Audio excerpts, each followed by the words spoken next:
Alright, so it's been a while since my last video. Well, not too long, but a while putting some effort into the channel.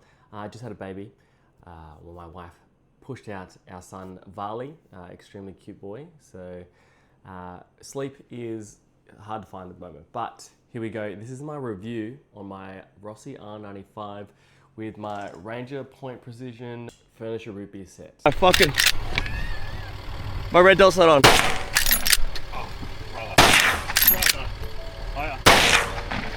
Before we crack on with today's video, I'd like to shout out to Iron Gate Knives. They were nice enough to send me out this awesome Bowie knife that has an engraved S-Ride Tactical in it, somewhere in there. But yes, this thing is absolutely amazing. Very lightweight. I'm going to touch the blade, bad juju. But look at that work. Absolutely gorgeous work. Go check them out. Get yourself a nice professional hunting blade. Get a Kydex sheath as well with a belt attachment on it. Fit straight in. Go check them out. Highly recommend the Instagram and all their deets. As you can see, this is how it comes. Just out of the box, straight up. We've got a Picatinny rail on top. We've got a blacked out receiver, stock, foregrip. We got some essentially hoochie cord around the lever there for your knuckles, but that's it. Very light, very good, very already smooth action. Haven't even oiled it really. And yeah, and this is what it looks like when you put your Ranger Point Precision set on. We got the front grip. We got 2 quivers of 6 rounds each, at 12 rounds on the rifle, ready to go. With a cheek riser and a nice tactical, in quotation marks, stock, as the government likes to call stocks like that. But yeah, just a pretty run-of-the-mill rubber bumper plate on the back of that. This is a 30-30 lever action made by Rossi. A lot of people have been talking smack about Rossi, saying like they break, that they're not very reliable. That could have been the R92, I believe, but I bashed this bad boy around the scrub. Oh! 2 glasses of milk, please. I didn't clean it that much out there and it operated absolutely fine. The biggest downfall for this particular rifle, and I guess it's in any caliber, is just the magazine. The internal magazine is quite slow to reload while in the middle of a hunt. If you're good at shooting, you don't need to reload. But 5 rounds through a lever action is just not enough when you're out culling pigs. As you saw from my last video, went out and did a big pig hunt down in New South Wales.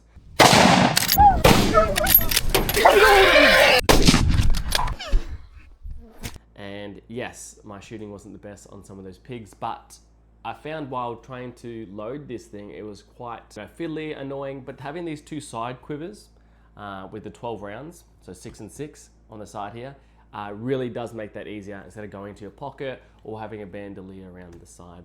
If you're looking to getting a set, I highly recommend, if you've got an internal magazine, to get these side quivers. It does quicken up your reload quite a lot. The biggest pros on the whole rifle itself is it cycled really well. Felt strong. Another cool thing about this Rossi, it comes with the front muzzle attachment. It's all threaded already. So if you want to put a muzzle attachment on that, it comes threaded all the way, flash diverter. So already comes threaded, comes with a little cap, and then you can just put that bad boy back on. And with this furniture set, it felt much stronger, a little heavier than the standard stock it comes with, but I love it. This is probably my go-to rifle for anything really, pig hunting, any type of culling.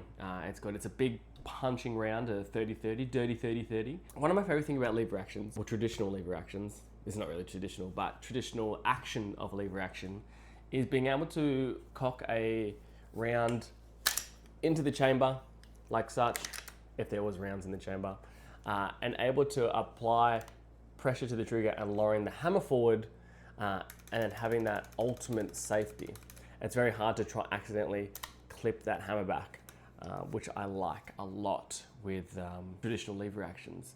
So I just bought myself a Henry Supreme in 300 Blackout, and all its internal parts doesn't have the cocking handle, which is very scary. So when I first got it, I racked it and I went to apply pressure to the trigger and the cocking handle, I just shot the action off. Obviously there's nothing in it, so it is a very big learning curve. So just to keep an eye out. My cons on this rifle, it's just the internal magazine. It's not really a con, and the low amount of magazine capacity. It's a 30-30, it's a big round. The tube only goes so far down the barrel, I understand. But that's the biggest cons. It's rugged. The trigger does feel a little bit flimsy at times, and the lever, like a little bit of jiggle, but it's not that bad that people have been saying. I really enjoy this Rossi R95. I'll definitely buy Rossi again for sure.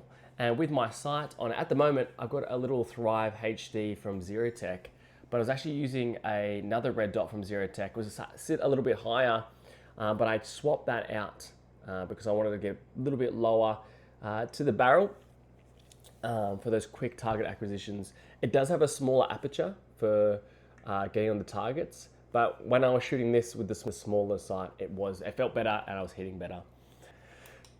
Now to talk about the furniture set we got on it. So we got the foregrip, the top gaiters, the Picatinny rail, the front quiver here, and the rear stock, and the cheek riser, and the quiver on the back. So we'll talk about the back here.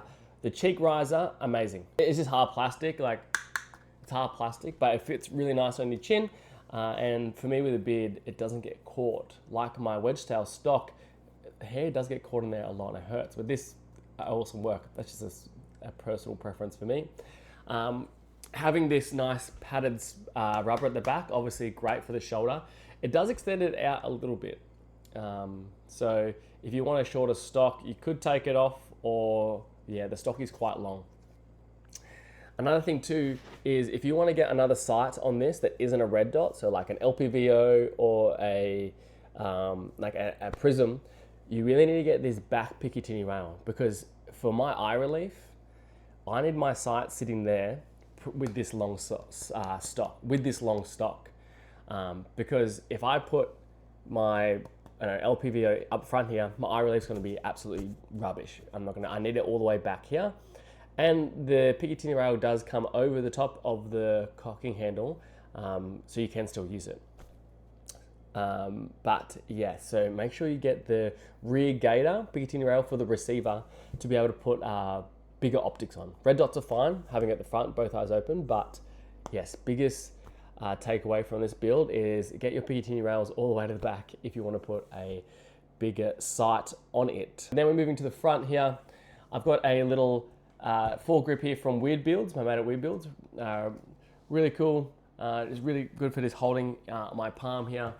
Really awesome for pulling it back into my shoulder and cycling the action. So highly recommend a little foregrip like that for this build. So let's talk about the foregrip. As you can see, the foregrip is in that nice root beer set color with the top gaiters. These gaiters here, they can move, they can sit to pointing to the rear, or you can flip them and point them to the front, depending on what accessory you want to put on it. Really durable.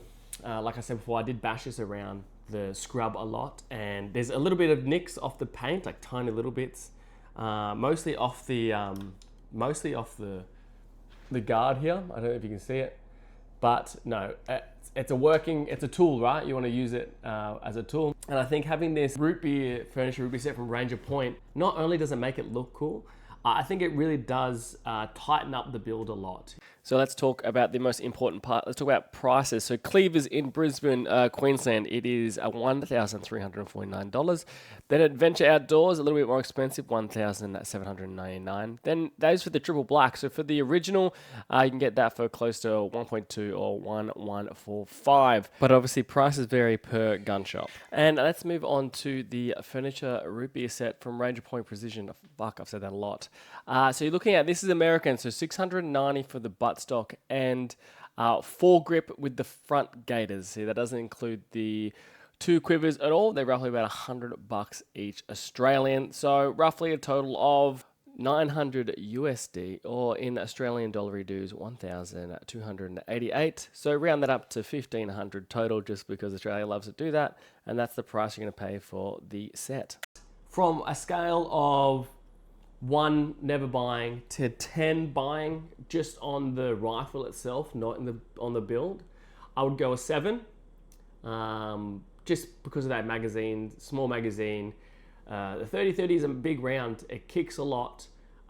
So, you know, do you really need a short rifle in such a big round? For pigs, yes, but I think there's better options out there.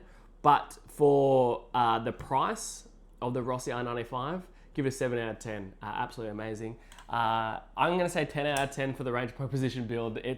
It's high quality. Everything is up to a very high standard, and it is, yeah, I can't fault it. That would be 9.5 out of 10. Missing a 0.5 because they are all the way in America and I can't get it every day. That being said, Mad Dog Guns and Gear is the Australian distributor for all Ranger point precision parts. They are a direct distributor, so if you want to get any of your gats buttered up, go check out Mad Dog Guns and Gear. There should be a link in my bio, but also their number and email is top right hand corner. It's quite small, so just go check out the description. So yes, there it is, the Rossi R95. With a Ranger point precision furniture group is set with a Thrive HD ZeroTech red dot. Highly recommend. Hit me up in the comment sections if you have any questions or any critiques for yourself from the Rossis. Like I said, I've got a Henry Supreme ready to roll. I've got another set coming from Ranger point position. So let's see how that goes. Thanks for listening in to me rambling about my rifle that you've probably seen 1,000 times on my Instagram. But I love this thing. 7 out of 10 is a very high rating. The only time I'd give a rifle a 10 out of 10 would probably be if it's $1,000, the ammunition is cheap, and it looks like something, if it looks $1 million, you know what I mean? So it's gonna be very rare to get a 10 out of 10 rifle. The furniture set got a 10 out of 10 because honestly, I don't know how to make it look better. Thank you so much. I've got a solo hunt coming up, and then at the end of the year, I do have a hunt in New Zealand coming up. Well, potentially, I won't lock that in yet, but very exciting things coming up for the channel. Once again, like, subscribe, and if you have anything you want to see or you just want to have a chat, chuck it in the comments below. Shut the fuck up. Fuck, we're not good. Fuck, we gotta drive over there, bro. I'll run over there. Kongi's got it. Kongi's got it.